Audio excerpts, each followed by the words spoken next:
Live from Los Angeles, welcome back to Good Morning LaLa. And Jessica Zadeh is in the house. She is a health and wellness advocate and a podcaster, dear friend of Miss Eden Sassoon's. Thank you for the introduction, by the way.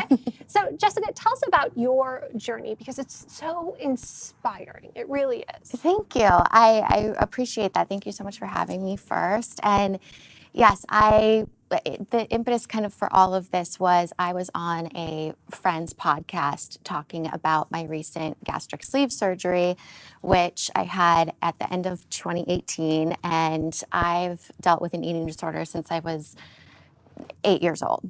And everything from bulimia to restrictive eating and something that they call EDNOS, which is eating disorders not otherwise specified.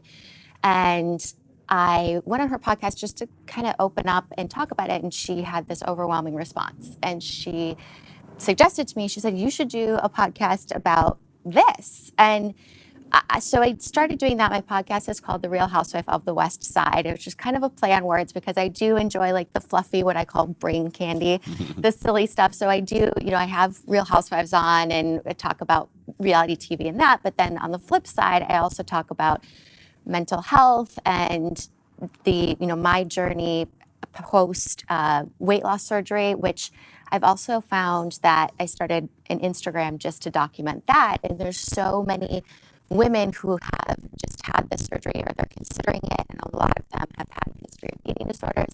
But the thing is there's not a lot of education about nutrition, wellness, health when you get that surgery. So it's almost like you get the surgery and then you're just kind of thrown out there.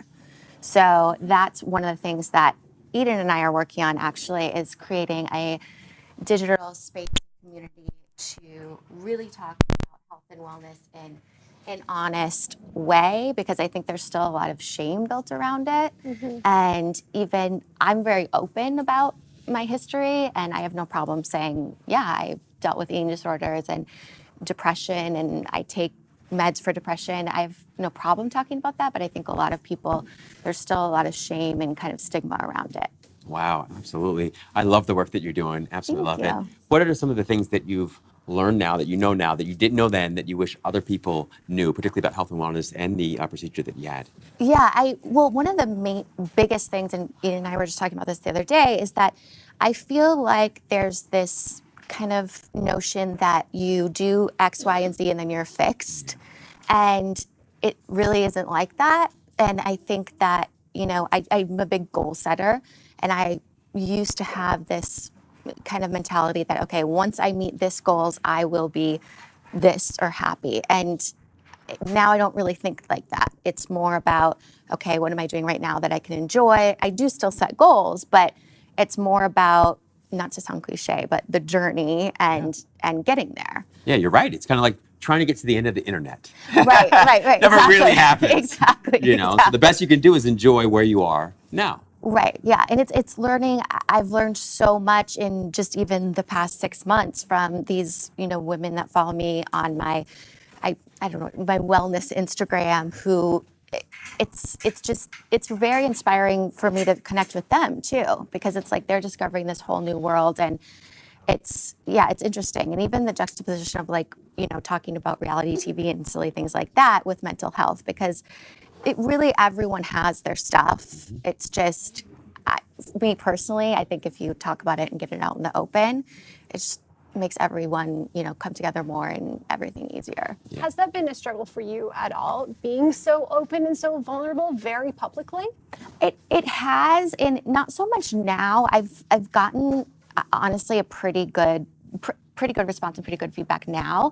But I also realize that I live here in Los Angeles and I feel like at least the people that I surround myself with, Soul Psycho is one of my big loves that I go to all the time. And I really kind of surround myself with people that encourage that. But on the flip side of that, as a child, I grew up in a house where it was not okay to have feelings and emotions and it wasn't okay to express that. And if you were sad, just come on, buck up, be happy, and don't. So in my adult life, I've learned that it's okay to express your feelings. It's okay to share your emotions. And obviously don't wallow in it, work through it. But so it's actually kind of been on the opposite for me. It was really much more hard when I was younger. And now as an adult, I've found it more interesting. And of course, there's people that, say things, but as my therapist always tells me, she's like, usually when people are, criticizing you or saying something negative, it usually says more about themselves than it does about you. Yeah, it's almost always projection. Exactly. Right. So Yeah. in addition to like the pharmacological help that you mentioned and accepting all of your feelings and expressing those, what else have you found extraordinarily helpful in this sort of mental health journey of yours? My therapist talks a lot about the 3 principles. I don't know if you're familiar with that, but it's mind, consciousness, and soul. And really just, okay, what are your thoughts? Why are you thinking that? Figure it out. And then what can you do in a positive aspect with that? So just really being conscious of your thoughts. And I try to do like a meditation app or a grateful app. Just try to be more kind of cognizant of what's going on and really concentrate on the things that I'm grateful for. And I was just telling one of the production girls that I actually used to live on the street right behind the studio. And I a lot of times reflect back on like my progress, and that helps me a lot. Just thinking, just the little things like, excuse me, 10 years ago, I was driving a car without air conditioning because my air conditioning broke, and now I'm in a such different place in my life. So even just little things like that help me really remain positive and grateful too. I love that. It's the reflection, like positive reflection, and also the savoring. Exactly. Yeah. Thank you for being so real and authentic and sharing your Thank journey. you. It's very inspiring. Please tell everyone where they can find and follow you. Yes. So my podcast is called The Real Housewife of the West Side. You can find it anywhere on any podcast platform. And my Instagram is at Real Housewife of West Side. And then my wellness Instagram is at wholesome_VSG.